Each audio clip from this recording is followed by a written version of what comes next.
நேற்று கட்சி ஆரம்பிச்சவங்க எல்லாம் சீரிய முதல்வர் ஸ்டாலின் அவர்கள். தாவேகா தலைவர் விஜய் அவர்கள் மீது மறைமுக அட்டாக்.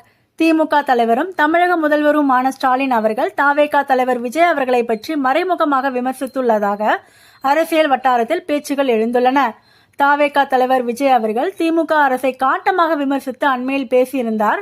அதற்கு திமுக தரப்பில் பதிலடி கொடுக்கப்பட்டது. இந்நிலையில் முதல்வர் ஸ்டாலின் அவர்களே மறைமுகமாக விஜய் அவர்களை சாடி பேசி இருக்கிறார். சென்னை அண்ணா அறிவாலயத்தில் நேற்று நடைபெற்ற நிகழ்ச்சியில் திமுக தலைவரும் தமிழக முதலமைச்சருமான மு.க. ஸ்டாலின் அவர்கள் முன்னிலையில் மயிலாடுதுறை மாவட்டத்தை சார்ந்த சுமார் 2800 மாற்றுக் கட்சியினர் தங்களை திமுகவில் இணைத்துக் கொண்டனர். இந்த நிகழ்வில் முதல்வர் ஸ்டாலின் அவர்கள் உரையாற்றினார். அப்போது பேசிய முதல்வர் ஸ்டாலின் அவர்கள், நேற்று பிறந்தவர்கள் எல்லாம் நான் தான் அடுத்த முதலமைச்சர் என்கிறார்கள். நேற்று கட்சி தொடங்கியவர்கள் எல்லாம் நான் தான் அடுத்த முதலமைச்சர், அரசியலுக்கு அரிச்சுவடே தெரியாதவர்கள் எல்லாம் அடுத்த முதலமைச்சர் என்று பேசக்கூடிய நிலைதான் இன்றைக்கு உள்ளது.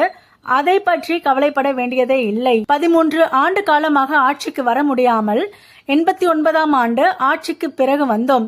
ராஜீவ்காந்தி அவர்கள் கொலை வழக்கை வைத்து திமுக மீது குற்றம் சாட்டினர். தேர்தலில் தோற்க வைத்தார்கள். மீண்டும் 2021ஆம் ஆண்டு ஆட்சிக்கு வந்து 4 வருடங்கள் முடித்து 5ஆம் வருடத்தை தொடங்க உள்ளோம்.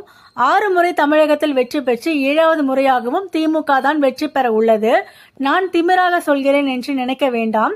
இந்தியாவில் முதல் முறையாக மாநில கட்சியாக ஆட்சி அமைத்தது தமிழ்நாடுதான். இந்தியாவிற்கு வழிகாட்டக்கூடிய கட்சி திமுக. 90% தேர்தல் வாக்குறுதிகள் நிறைவேற்றப்பட்டுள்ளது. ஒரு சில வாக்குறுதிகள் தான் நிறைவேற்றப்படவில்லை. அதனையும் விரைவில் நிறைவேற்றும் என்று பேசினார். முதல்வர் ஸ்டாலின் அவர்கள் தமிழக வெற்றிக் கழக தலைவர் விஜய் அவர்களை மறைமுகமாக தாக்கி பேசியுள்ளார் என்ற பேச்சுகள் அரசியல் அரங்கில் உலவ தொடங்கியுள்ளன. தாவேகா தலைவர் விஜய் அவர்கள் பாஜகவையும் திமுக அரசையும் கடுமையாக விமர்சித்து பேசியிருந்தார். இந்நிலையில் முதல்வர் ஸ்டாலின் அவர்களும் அட்டாக் மோடை தொடங்கி உள்ளார் என்கிறார்கள் அரசியல் நோக்கங்கள்.